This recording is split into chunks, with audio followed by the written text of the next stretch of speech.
नमस्कार, आदाब, स्वागत है आपका right to speak YouTube podcast में और मैं हूं जावेद अर्शी।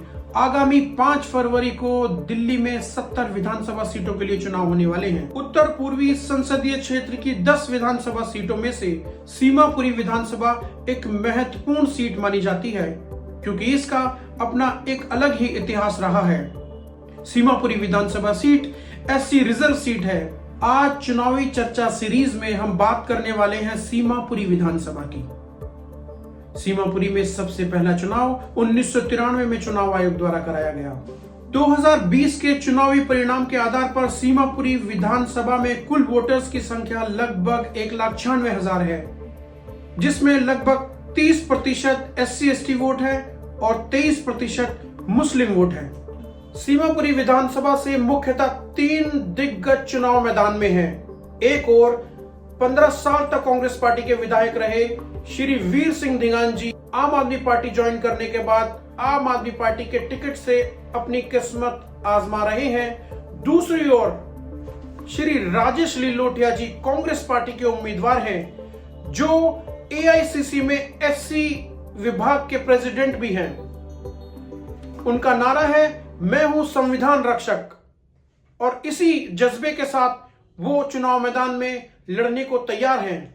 सीमापुरी विधानसभा से तीसरी बीजेपी उम्मीदवार हैं कुमारी रिंकू, जो पहले कांग्रेस पार्टी से ही नंद नगरी की निगम पार्षद रह चुकी हैं।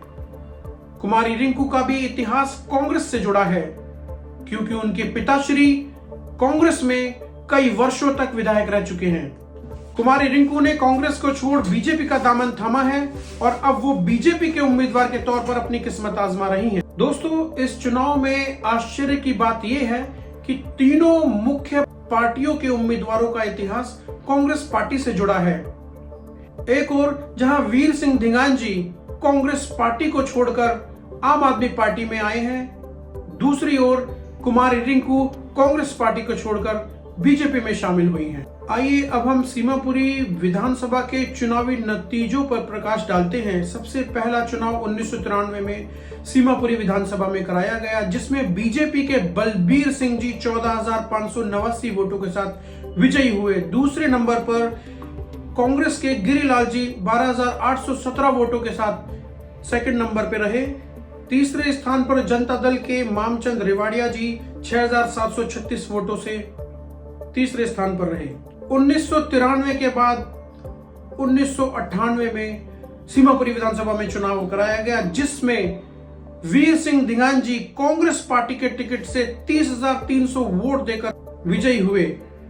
बीजेपी के चंद्रपाल सिंह जी दूसरे स्थान पर रहे, जिनको 13,647 वोट मिले। तीसरे स्थान पर BSP के बृजपाल सिंह जी 1,813 वोट पर सिमट कर रह गए। अगर हम बात करें 2003 के चुनाव की, कांग्रेस के वीर सिंह धिंगान जी 31,051 वोट लेकर पहले स्थान पर रहे और विजय प्राप्त की।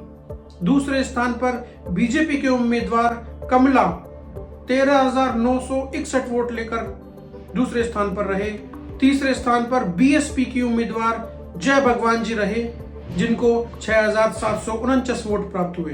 2008 का चुनाव तीसरी बार वीर सिंह धिंगान को विजयी बनाता है, जिन्होंने कुल 43,864 वोट लेकर कांग्रेस के विधायक के रूप में विजयी प्राप्त की। दूसरे नंबर पर चंद्रपाल सिंह जी बीजेपी के उम्मीदवार रहे, जिनको 24,604 वोट मिले।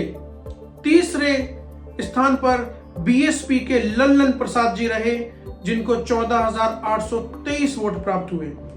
आइए अब बात करते हैं 2013 के चुनावी नतीजों की, जिसमें आम आदमी पार्टी ने एक बदलाव लाकर सीमापुरी विधानसभा में दिखाया। धर्मेंद्र सिंह जी आम आदमी पार्टी के विधायक रहे, जिन्होंने 43,199 वोट उनको प्राप्त हुए, जिन्होंने 15 साल विधायक रहे श्री वीर सिंह धिंगान को पराजित किया।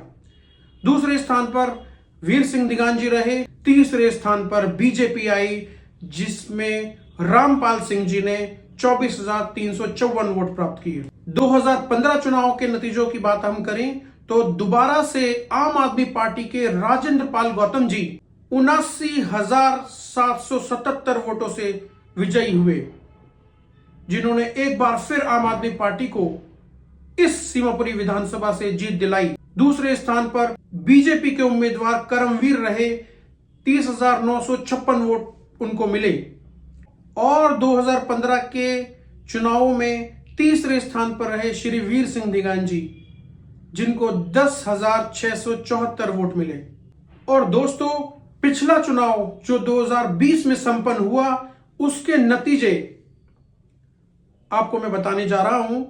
इसमें आम आदमी पार्टी के राजेंद्र पाल गौतम दोबारा विधायक बनकर सीमापुरी विधानसभा से चुने गए, जिन्हें 88,392 वोट कुल प्राप्त हुए।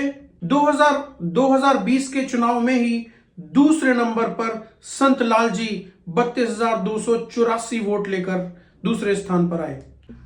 और तीसरा स्थान प्राप्त किया श्री वीर सिंह दिगान जी ने, जिनको 7,661 वोट प्राप्त हुए। दोस्तों, अब देखना है 2020 के बाद 2025 में आप सब किसको चुनेंगे। तो यह था सीमापुरी विधानसभा का चुनावी नतीजों का इतिहास 2020 का। दोस्तों, अब देखना यह है कि आप अपना बहुमूल्य वोट किसको देते हैं, किस उम्मीदवार को आप अपना विधायक चुनेंगे, क्योंकि आपका विधायक आपके क्षेत्र की समस्याओं को विधानसभा में जाकर रखेगा, किसे आप इस लायक समझते हैं।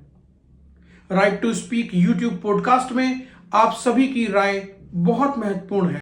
दोस्तों, हमारे right to speak YouTube channel को सब्सक्राइब, लाइक एंड शेयर करना ना भूलें और बेल आइकन को जरूर दबाएं, ताकि आपको समय समय पर आने वाले वीडियोस की जानकारी तुरंत मिल सके। और हम मिलेंगे आपसे अगले वीडियो में किसी दूसरी विधानसभा के बारे में जानकारी लेकर, क्योंकि चुनावी सीरीज चलती रहेगी। धन्यवाद।